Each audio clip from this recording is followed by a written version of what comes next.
Hi there, welcome back. In this video, we will learn about the radial gradient, the conic gradient, and the repeating linear radial and conic gradients. So let's get started.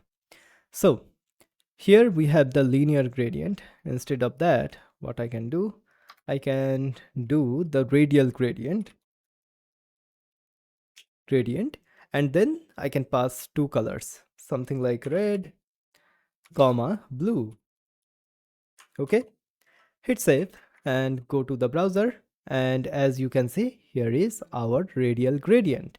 And here I have opened the documentation for radial gradient, and what it is saying, the radial gradient CSS function creates an image consisting of a progressive transition between two or more colors that radiate from an origin. Okay, so what exactly is happening currently right now? So the colors are radiating from the origin, which is at the center of our container, basically at the center of our div. Okay, now if I just change this width to something like 900 pixel and go here, so now as you can see, here we have an ellipse shape. Our gradient is following an elliptical shape.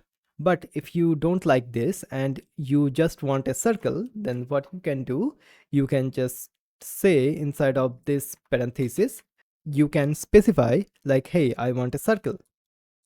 Okay, hit save and go to the browser. Now our gradient is a circle. Now inside of this documentation as well, there are a bunch of things, but as you can see, we can change the position of the center as well. So let's do that. So I want to have the gradient coming from the bottom. So how I can do that? So I can do circle at bottom. Hit save and have a look. So as you can see, now the center of the radial gradient is at the bottom. Okay, and once again we can add multiple colors as well, so red, blue, green, so we can do that. Yeah, so as you can see, we have these gradient, and also we can set the amount of color which we want for each of the colors. So if I just go ahead and after red I do something like 75%. Okay, if I do that, hit save, now our red is 75% of the gradient. Okay, then we have the blue and we have the green. All right, so this is basically the radial gradient here. Okay, in action.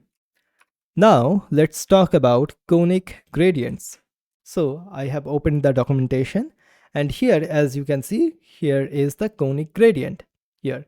Okay, and what it is saying, the conic gradient CSS function creates an image consisting of a gradient with color transitions rotated around a center point. Okay, so rather than radiating from the center, it is rotated around a center point, and that is why we are getting this sort of an effect.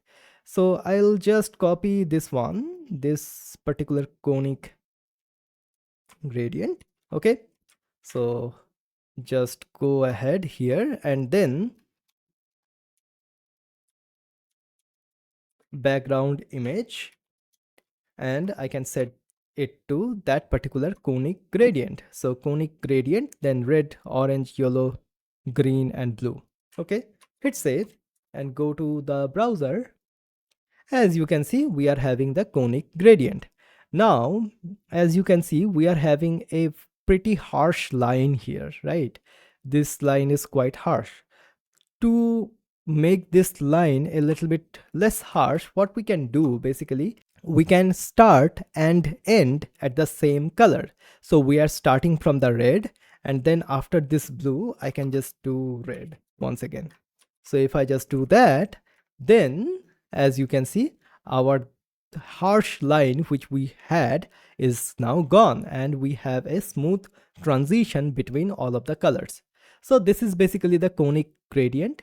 And here, as you can see, there are a bunch of things, like we can set the angle and so on and so forth, and there are a bunch of things here. Okay, so most of the time what I do, I whenever I am working with gradients and I want to have a conic gradient, I just open the documentation and see what is the syntax and how we can change up the colors, right? Colors and the settings of the conic gradient.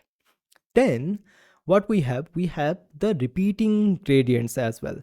So here we have the repeating linear gradient. Okay, so as you can see, so the repeating linear gradient CSS function creates an image consisting of repeating linear gradients. So as the name suggests, right? So we have this. We can do something like this as well.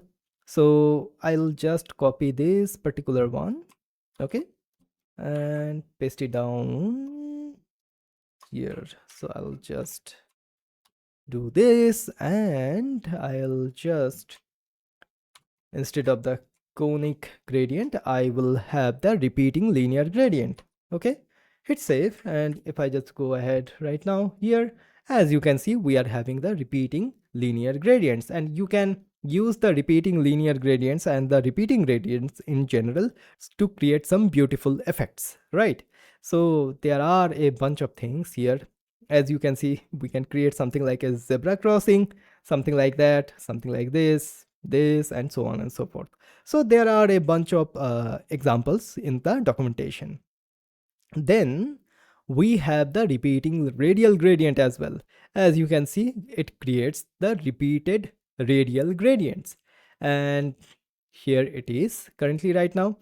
So we have it as 20%, so I can do something like 40%. So it will take up 40% of the space and so on. So we have all of these set up, right? So it is the repeating radial gradient. And then the last but not the least, we have the repeating conic gradient as well.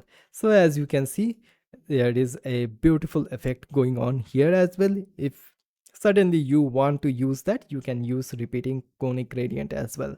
And yes, this is something which you might have seen, like a beam of the rays coming from a point. You can use repeating conic gradient to create something like this. Okay. All right. So these are all of the gradients which we have covered. So I know these are a whole bunch of things to take in, but don't worry. Whenever you want to use something like this, like the repeating gradients or the radial gradients or the conic gradients, you can just open the documentation and see and change the examples basically to your needs. Okay, and also there are some of the gradient generators as well, but most of the time we usually stay with the linear gradient. Okay, so the linear gradient is important. These are also important, but do not panic for this syntax. You can just have a look whenever you want inside of the documentation. Okay, so these are all of the gradients which we have discussed.